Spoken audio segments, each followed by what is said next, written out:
ஏதாவது சில்லுன்னு குடிச்சா ரொம்பவே நல்லா இருக்கும்னு தோணும். ஆனா கடைகளில் இருக்கிற சாஃப்ட் ட்ரிங்க்ஸை வாங்கி குடிச்சா நமக்கு உடம்புக்கு ரொம்பவே கெடுதல்னு இயற்கையா கிடைக்கிற கரும்பு ஜூஸை வாங்கி குடிக்கிறோம். ஆனா அந்த கரும்பு ஜூஸ்லயும் கெடுதல் இருக்குன்னு சொல்லியிருக்காங்க.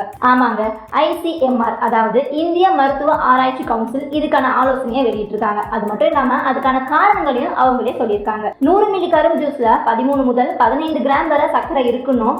அது மட்டும் இல்லாம கரும்பு ஜூஸ் குடிக்கிறதுனால டீஹைட்ரேஷன் ஆகுதுன்னு சொல்லியிருக்காங்க. ரத்தத்துல இருக்கிற சர்க்கரையோட அளவை சட்டுன்னு அதிகமாக்கி டைப் 2 டயபெட்டிஸ் வரவும் இது ஒரு வாய்ப்பா இருக்கு. அது மட்டும் இல்லாம கரும்பு ஜூஸ் குடிக்கிறதுனால உடல் எடையும் அதிகரிக்க செய்யலாம். குளிர்பானங்கள் குடிச்சா அதுல சர்க்கரையோட அளவு அதிகமா இருக்குன்னு தான் நம்ம கரும்பு ஜூஸ் குடிக்கிறோம். ஆனா அதுக்கு இப்ப ஆப்பு வச்சுட்டாங்க. சரி, அப்புறம் என்னதான் குடிக்கிறதுன்னு கேட்டீங்கன்னா இளநீர், சர்க்கரை இல்லாத எலுமிச்சை சாறு, பழ வகைகளை ஜூஸ் போட்டு குடிக்கலாம். அதை விட சிறப்பான ஒரு விஷயம், பழங்களை நீங்க மென்னு சாப்பிடுறது ரொம்பவே பெட்டர்.